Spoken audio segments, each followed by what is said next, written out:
Bonsoir à toutes, bonsoir à tous. Merci d'être avec nous sur TV 78. Nous sommes le jeudi 8 février. Voici le programme de ce soir.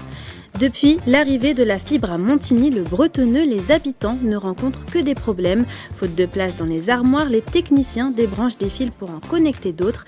Face à cette situation, le maire de la commune tente de trouver des solutions.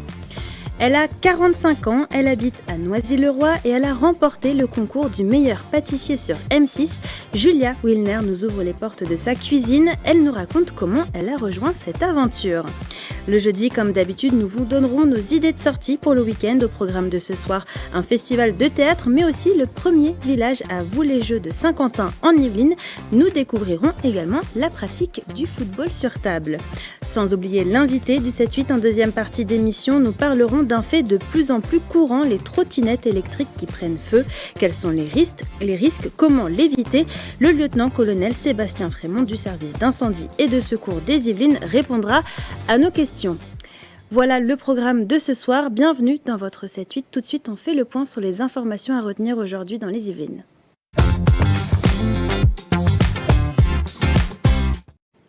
Et c'est avec vous, Gabriel Gontier. Bonsoir. Bonsoir Mathilde.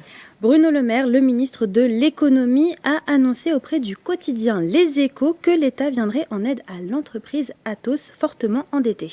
Oui Mathilde, l'entreprise informatique dont l'un des laboratoires est au Clé-sous-Bois possède une dette de près de 5 milliards d'euros, un montant qui a augmenté en raison des investissements risqués d'Atos. Aujourd'hui, l'entreprise n'arrive pas à la rembourser. Bruno Le Maire a déclaré, je cite, « Nous ne laisserons pas tomber les activités industrielles d'Atos qui représentent des dizaines de milliers d'emplois.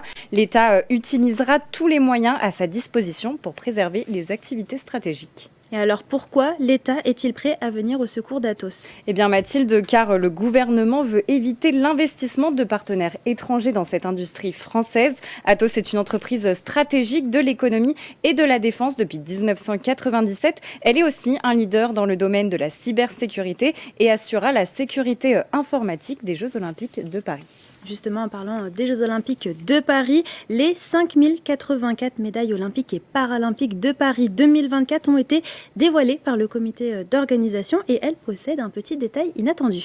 Oui, dessinées par le joaillier Chaumet et fabriquées par la Monnaie de Paris, les médailles comporteront un authentique morceau de la Tour Eiffel. Côté face, il y sera gravé la flamme, emblème des Jeux. Le côté pile, lui, répond à un cahier des charges du comité olympique. On y retrouve la déesse de la victoire, Athéna Niké, le stade panathénaïque et l'acropole. Mais spécialement pour Paris 2024, une Tour Eiffel figure aussi en arrière-plan. Pour les médailles paralympiques, le joaillier a choisi une vue en contre-plongée sous la Tour Eiffel. Les mots Paris et 2024 sont également écrits en braille en hommage au Français Louis Braille.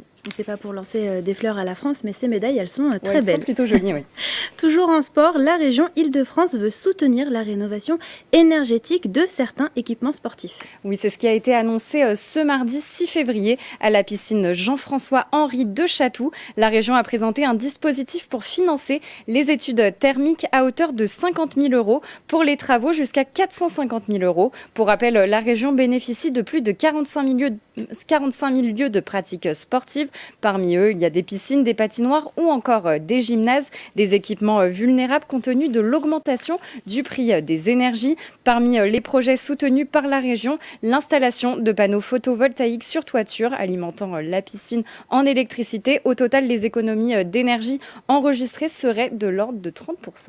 Enfin, on termine avec une information trafic. Attention, demain soir, c'est le début des vacances scolaires pour la zone C. Les routes risquent d'être plus encombrées. Oui, pour ce premier week-end, vous l'avez dit, des vacances d'hiver, les vacanciers seront nombreux dans le sens des départs. Des difficultés de circulation sont attendues au départ de l'Île-de-France ce vendredi. Il est conseillé de quitter ou de traverser la région avant 14h. A contrario, samedi et dimanche, tous les voyants sont au vert en Île-de-France pour le moment. Bien, merci beaucoup Gabriel Gontier pour toutes ces informations. Et comme d'habitude, si vous aussi vous voyez une image ou une actualité qui vous a fait réagir, n'hésitez pas à nous la partager sur les réseaux sociaux en utilisant le hashtag 78news.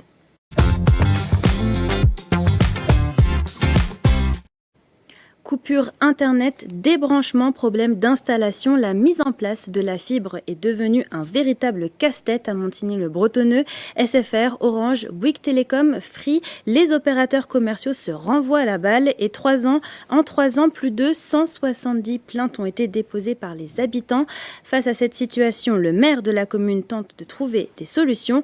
Patrick Jacques de Dixmude et Julien Leroy le reportage de Patrick Jacques de Dixmude et Julien Leroy. Moi, je pense que n'importe qui peut l'ouvrir. Hein. Non, enfin bon. Mais tout est arraché, là. Tout est arraché. Jean-Gabriel Fournier est un client désabusé. Depuis l'année dernière, cet Inimontin subit des interruptions de connexion régulières liées à la fibre optique. Assurée aujourd'hui par l'opérateur SFR via sa filiale XP Fibre, l'infrastructure subit fréquemment des pannes longues.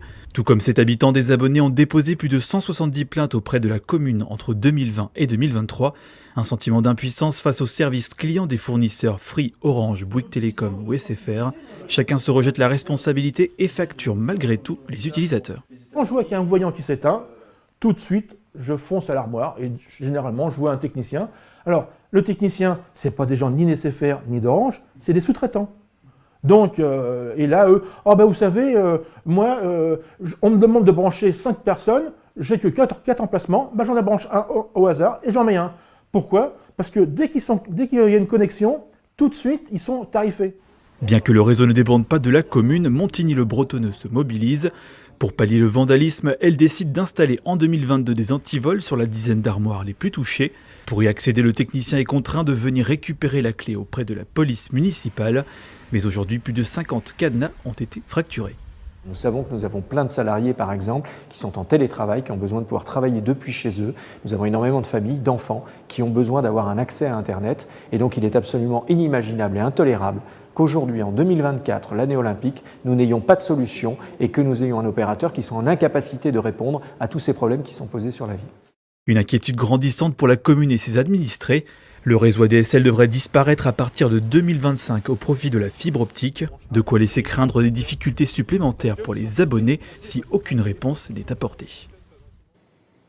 En décembre dernier, l'Yvelinoise Julia Villeneuve remportait le concours du meilleur pâtissier sur M6. À la base, cette habitante de Noisy-le-Roi ne faisait de la pâtisserie que pour ses enfants, mais elle a rapidement dû répondre aux sollicitations de ses amis et de ses connaissances. C'est grâce aux réseaux sociaux qu'elle a été repérée par la fameuse émission. Mélanie Poquet et Gabriel Gontier sont partis à sa rencontre. Comment ça a commencé cette aventure pour vous ?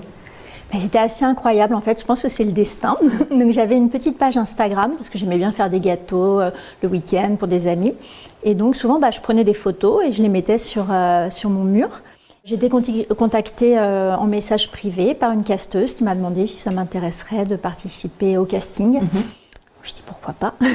Et donc ça a commencé comme ça et j'ai enchaîné. À chaque fois je me disais oui mais non, de toute façon c'est juste, ça ne sera pas pour moi. Enfin, et puis à chaque fois je passais les étapes jusqu'au moment où on m'a dit que j'allais rentrer sous la tente. Parce que vous faites de la cuisine depuis très jeune, mais à la base votre profession, vous c'est juriste. C'est un milieu qui est quand même très éloigné de la pâtisserie. Tout à fait, oui, je suis juriste. J'ai fait des études de droit à Saint-Quentin, donc à l'université de Saint-Quentin dans le coin. Mais j'ai toujours aimé en effet faire à manger, que ce soit le salé, le sucré.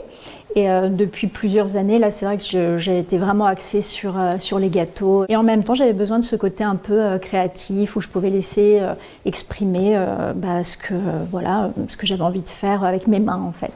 Et alors, quand vous avez su que vous étiez retenu pour le meilleur pâtissier, vous avez reçu un message de Mercotte, je crois. Exactement. C'est assez surprenant. C'était très drôle. En fait, justement, la casteuse m'a fait une petite blague. Ça faisait des mois qu'on était, je crois que ça a duré 5 ou 6 mois le casting. On attendait. Et elle me dit, écoute, je t'envoie sur WhatsApp, on a un dernier questionnaire. Regarde, je viens de te l'envoyer. Et donc, en fait, je clique. Et c'était une vidéo de Mercotte qui me disait qu'elle m'attendait sous la tente. Et c'était parti pour l'aventure. C'était parti. Et vous lui avez lancé un défi, Gabriel, réaliser une recette à la fois simple mais élaborée. On pourra la retrouver la semaine prochaine sur notre émission ou en replay sur notre site internet et nos réseaux sociaux. Allez, on ouvre à présent une page loisirs dans votre 7-8.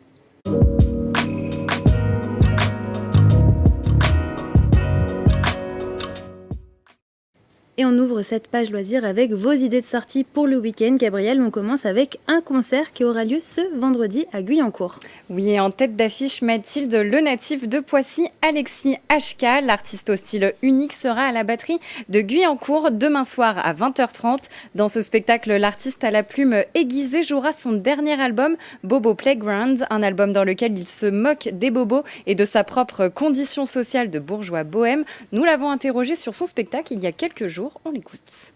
Comme l'album, c'est un assez bon mélange entre gravité et légèreté. Il y a beaucoup de connivence avec le public, pas mal de rire quand même, parce que moi j'aime bien mettre une partie pas stand-up, mais un petit peu amusante, quoi, un petit peu amusante. J'ai toujours eu un goût pour les palabres interminables qui font marrer les gens.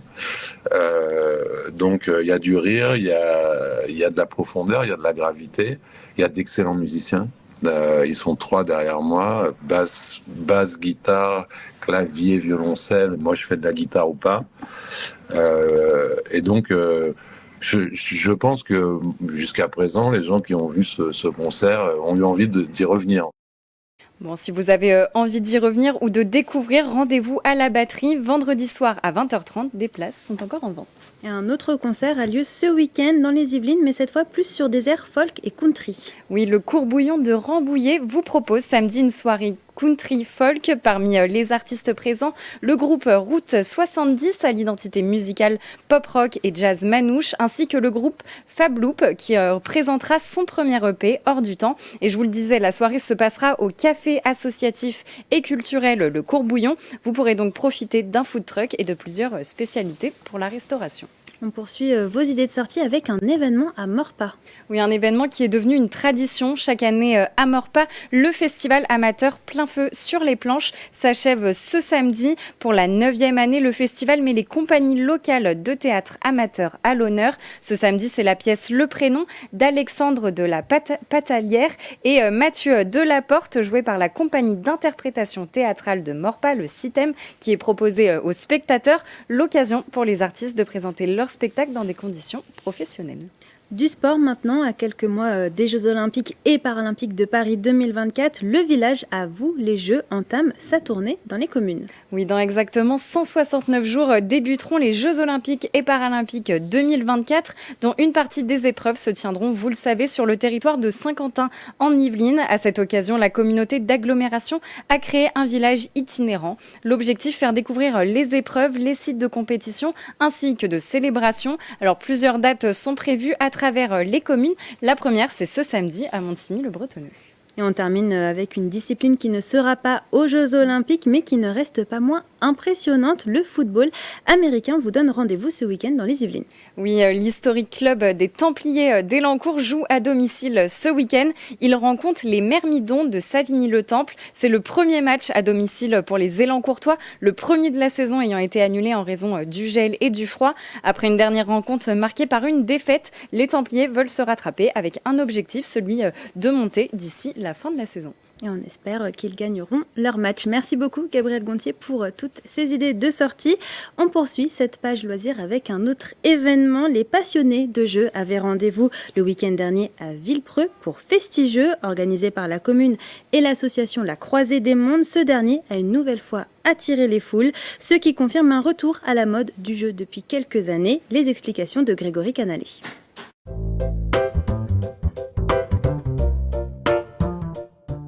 Qu'il soit sur plateau, en vidéo ou même en réalité virtuelle, le jeu sous toutes ses nuances est de plus en plus plébiscité. Une tendance qui s'est observée lors de la 9e édition de Festigeux à Villepreux. Plus de 4000 personnes sont venues au gymnase Alain Mimoun les 3 et 4 février dernier, soit 1000 de plus que l'année précédente. C'est vraiment une bonne occasion de rencontrer de nouvelles personnes, de faire de nouvelles activités et juste de trouver quelque chose de nouveau. On croise vraiment des gens d'un peu partout, c'est chouette, ouais. Et puis on fait découvrir ce qu'on fait aussi. Bonne expérience, on reviendra, on refera d'autres festivals de jeux comme ça parce que c'était très chouette. Le retour à la mode du jeu se confirme auprès de toutes les générations depuis quelques années. Le monde du jeu en fait a beaucoup évolué avec l'arrivée du Covid. Les gens ont commencé à jouer chez eux et ont découvert le jeu qui ne se limitait pas aux jeux de base qui sont ce que connaît tout le monde, le Monopoly, la Bonne Paye ou autre. Maintenant il y a une quantité de jeux phénoménale et tout le monde peut y trouver son compte, petit comme grand. Je fais du jeu de rôle depuis les années 90. C'est pas moi spécialement, mais il y a eu un trou dans les années 2000 et ça s'est inversé depuis quelques années. Et il y a beaucoup plus de joueurs. Un moment d'amusement et d'échange, le jeu permet aussi de développer des compétences comme celle du travail en équipe, exemple avec ce jeu de plateau. C'est un jeu parfait pour l'initiation sur le dungeon crawler. Les joueurs interprètent un héros qui va devoir fouiller dans un donjon et combattre les monstres et réussir la mission qui lui a été confiée. C'est un jeu de coopération, donc ça force les joueurs à jouer ensemble, à interagir ensemble et à compter les uns sur les autres.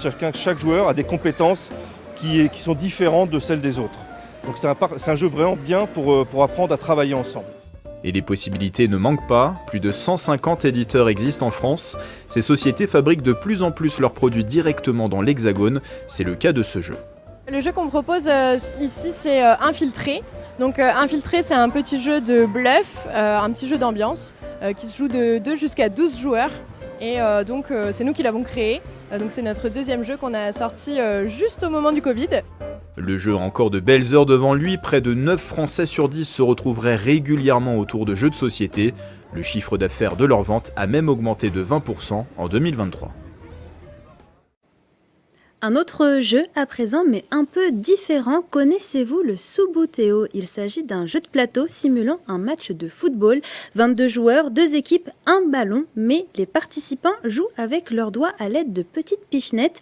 Devenu une véritable discipline, le football de table a ses propres épreuves. Le Major de Paris se tenait le week-end dernier à Maisons-Laffitte. Michael Elmidoro s'est rendu sur place. 11 joueurs contre 11 montés sur des socles sphériques. Les plus vieux d'entre vous connaissent sans doute le Subbuteo. Aujourd'hui toujours à la mode, le football de table a même ses fédérations et ses grands tournois. Maisons-Laffitte accueillait le week-end dernier l'un des grands chelems, le Major de Paris. Mais le Subbuteo, qu'est-ce que c'est ? L'attaquant suisse, celui qui est en possession du ballon, doit toucher la balle à chaque fois. Chaque fois qu'il touche, le défenseur va pouvoir faire ce qu'on appelle un coup de défense pour freiner la progression. Il fait ce qu'il veut avec son coup de défense, mais il a le droit de rien toucher, ni le ballon, ni un partenaire, ni un adversaire. L'attaquant peut jouer vite. Si l'attaquant ne touche pas le ballon et donc le manque, ou l'envoie à l'extérieur ou sur un adversaire, la possession change. Demi-temps de 15 minutes avec des prolongations en cas d'égalité, un jeu mêlant dynamisme, technique et tactique. 200 joueurs d'une quinzaine de nations européennes et de toutes catégories étaient rassemblés pour l'un des plus importants tournois mondiaux. Viva Italia! Vive la Belgique une fois, hein. Moi je suis un pur attaquant, donc je suis une véritable trompette avec mon gardien, mais par contre en attaque il y a un bon tireur, 80% qui se passe dans la tête, il y a 80% de technique, il y a le sang-froid. Le Subbuteo naît dans les années 40 de l'imagination de Peter Adolphe, une Coupe d'Europe est créée dès 1964, un jeu pour les 7 à 77 ans. C'est un peu les jeux de notre enfance, hein. À l'époque, il n'y avait pas de console, on jouait au Subbuteo, on appelait ça. Ce que j'aime bien, c'est tout ce qui se fait tactiquement, le replacement. Je crois qu'après, les jeunes qui viennent sur mes stages et qui font des séances de Subbuteo ont envie de s'amuser, de s'éclater. La ville de Maisons-Laffitte pourrait accueillir chaque année cette épreuve. La France s'est portée candidate pour être organisatrice de la Coupe du Monde 2026. Et c'est bientôt l'heure de passer à l'invité du 7-8, mais avant, je vous propose de jeter un coup d'œil à la météo de demain et du week-end.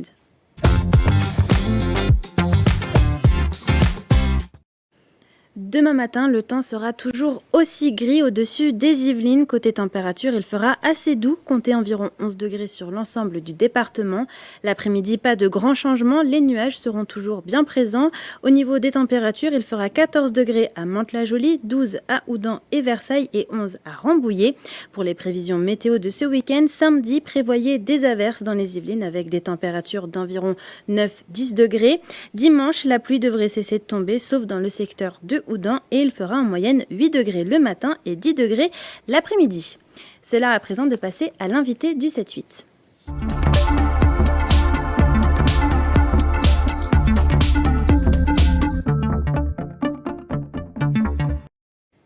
Et l'invité du 7-8 ce soir, c'est le lieutenant-colonel Sébastien Frémont. Bonsoir. Bonsoir. Alors, vous êtes le chef du groupement prévention, service d'incendie et de secours des Yvelines. Avec vous, on va parler d'un fait qui devient de plus en plus fréquent, les trottinettes électriques qui prennent feu. C'est notamment dû aux batteries en lithium de ces nouveaux moyens de mobilité douce. En décembre, une trottinette électrique branchée au secteur a pris feu dans un appartement de Mantes-la-Jolie. Sébastien Frémont, comment faire pour éviter ce genre d'accident ? Alors tout d'abord, ce qu'il faut avoir en tête, c'est que ces appareils, à l'origine, sont faits pour fonctionner tout à fait normalement. Le fait qu'ils s'enflamment aussi souvent, ça résulte d'un dysfonctionnement et en général, ça résulte du fait que les gens vont acheter des batteries à moindre coût pour remplacer la batterie d'origine sur des sites en ligne plus ou moins sérieux, où effectivement ils vont trouver des batteries dont le prix peut être divisé par 5 voire plus par rapport à son prix d'origine. Et malheureusement, il n'y a pas de mystère, quand on achète quelque chose de moins cher, souvent la qualité est amoindrie elle aussi. À partir de là, les composants vont être de mauvaise qualité, ou en tout cas de moins bonne qualité, et on a un risque d'emballement des composants de cette batterie, un risque de surchauffe qui peut être à l'origine donc d'un départ d'incendie. Ça peut être extrêmement violent. Il y a d'abord parfois un phénomène d'explosion même, avec des jets de fumée. On l'a vu sur ces images. Vous voyez, d'accord. Il y avait des jets de fumée très puissants qui sortent sous pression de la trottinette, voire d'un vélo, avant de s'enflammer et d'enflammer la totalité de ce qui peut se trouver à proximité. Donc c'est extrêmement dangereux. Ça peut être extrêmement dangereux. Est-ce que c'est uniquement dû du coup à la surchauffe d'une batterie ou est-ce que ça peut être dû à autre chose ? Ça peut être dû à plein de facteurs en réalité. Alors ce qui est étonnant, j'ai des chiffres de l'autre côté de l'Atlantique, en l'occurrence sur la ville de New York, avec laquelle j'entretiens des relations privilégiées. En 2023, la ville de New York a eu à connaître 267 incendies liés à des batteries lithium-ion. Sur ces 267 incendies, étrangement, enfin c'est quand même un chiffre inquiétant, la moitié d'entre eux résultent de batteries qui ont dysfonctionné alors même qu'elles n'étaient pas branchées, qu'elles n'étaient pas en charge. D'accord. Donc la moitié de ces feux résultent de batteries qui n'étaient absolument pas sur le secteur. Comment ça peut s'expliquer ? Probablement des chocs. Des batteries, des trottinettes, et a fortiori les trottinettes que l'on trouve en libre service, probablement qu'on en prend moins soin que lorsque c'est la sienne. Et si l'utilisateur d'avant, voire soi-même sans faire attention, on a fait subir un choc à la trottinette, ça peut déformer la batterie et ça peut être à l'origine d'un début d'emballement du phénomène et donc de surchauffe et donc d'un incendie. Et alors, selon vous, il faudrait interdire la vente de ces batteries bon marché ? Alors, oui, pas interdire, bien sûr, la vente de ces appareils, qui ont plein d'autres avantages, néanmoins. Pour autant, à mon avis, il va falloir qu'on s'interroge sur ces sites, souvent des sites étrangers, qui proposent, encore une fois, des batteries à moindre coût. Vraiment, ce qui est important de respecter, c'est d'utiliser le chargeur qui a été fourni à l'origine avec l'appareil quand on l'a acheté, et d'utiliser des batteries qui sont prévues pour aller avec cet appareil. La tentation est grande, bien sûr, de se laisser aller à acheter un appareil à moindre coût, mais il y a vraiment un réel danger, et pour l'économie de quelques dizaines d'euros, parfois de centaines, parfois la différence est importante, on risque tout simplement de mettre sa famille en danger, et on risque tout simplement de mourir dans son domicile, piégé par cet emballement et cet incendie extrêmement violent. Oui, c'est un phénomène très fréquent à New York, vous l'avez dit. Dans les Yvelines, c'est de plus en plus fréquent. Vous avez de plus en plus d'appels pour ce type d'accident ? En 2023, nous n'avons pas encore de statistiques qui sont véritablement aussi détaillées que nos collègues new-yorkais. On y travaille. Mais en 2023, ce que je peux vous dire, c'est que, comme vous l'avez dit d'ailleurs en introduction, on a identifié au moins 2 incendies à Mantes-la-Jolie au mois de décembre dernier, et l'été 2023, un incendie survenu à Saint-Cyr-l'École. Fort heureusement, dans les 2 cas, il s'agissait de trottinettes qui, elles, étaient branchées, donc en charge, sur le secteur. Heureusement, le phénomène et le feu s'est produit en milieu de journée, en après-midi. La même chose, la nuit, assurément, il y avait des morts. Donc on a eu beaucoup de chance, si je puis dire, même s'il y a eu des dégâts matériels importants. À Mantes-la-Jolie, l'appartement a été totalement détruit. À Saint-Cyr-l'École, une partie du bâtiment et la toiture s'est effondrée. Donc c'est vraiment, quand je parlais de feu extrêmement puissant et violent, ça en est l'illustration. Et vraiment, il y a des messages de prévention à passer, mais j'imagine qu'on va en parler tout de suite après. Comment réagir si on est confronté à des feux de trottinettes électriques? Est-ce qu'on peut l'éteindre avec de l'eau? Est-ce qu'il faut tout de suite appeler les pompiers? Est-ce qu'il faut partir? On ne pourrait pas l'éteindre. D'accord. J'ai envie de dire, avant même de se poser la question comment je dois réagir vis-à-vis d'un tel incendie, c'est comment je vais faire pour éviter qu'il arrive. Pour ce faire, il faut éviter absolument, voire proscrire, quand on rentre avec sa trottinette à son domicile et qu'on habite dans un appartement. Aujourd'hui, dehors il pleut, la tentation est grande d'arrêter et de poser sa trottinette à l'entrée pour éviter de salir son appartement. Et du coup, on va brancher sur la prise de secteur la plus proche son appareil pour le recharger pendant la nuit. Grave erreur, dans la mesure où si la batterie dysfonctionne, vous allez vous piéger en fait dans votre appartement et la seule façon de vous échapper étant la porte de sortie. Si la trottinette est à proximité avec ce feu extrêmement puissant et très fumigène, les gens sont piégés à l'intérieur et risquent tout simplement de mourir. Pour éviter ça, absolument ne jamais vraiment ni charger cette batterie ou cette trottinette à l'intérieur, surtout pas la nuit quand les gens dorment. C'est pour ça aussi que je rappelle que la pose d'un détecteur avertisseur autonome de fumée, détecteur de fumée incendie, est obligatoire dans tous les logements en France. Et dans la mesure du possible, soit la charger en extérieur, dans une zone en plus de ça qui est totalement dégagée, avec pas de matière combustible et inflammable à proximité, effectivement.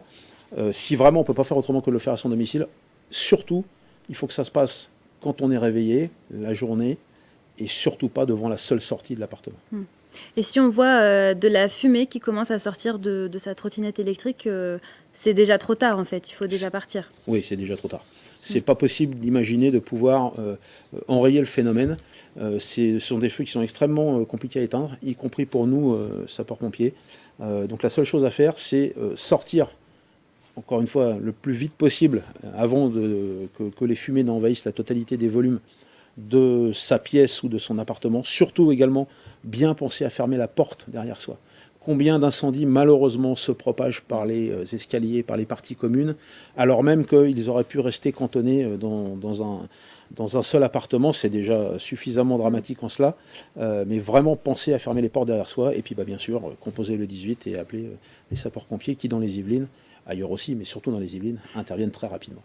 Eh bien, merci beaucoup, lieutenant-colonel Sébastien Frémont, d'avoir accepté notre invitation en plateau et d'avoir répondu à nos questions. Je le rappelle, vous êtes le chef du groupement prévention au service d'incendie et de secours des Yvelines. C'est la fin de cette émission. Merci pour votre fidélité. Je vous souhaite une belle soirée et un excellent week-end sur TV78. Prenez soin de vous.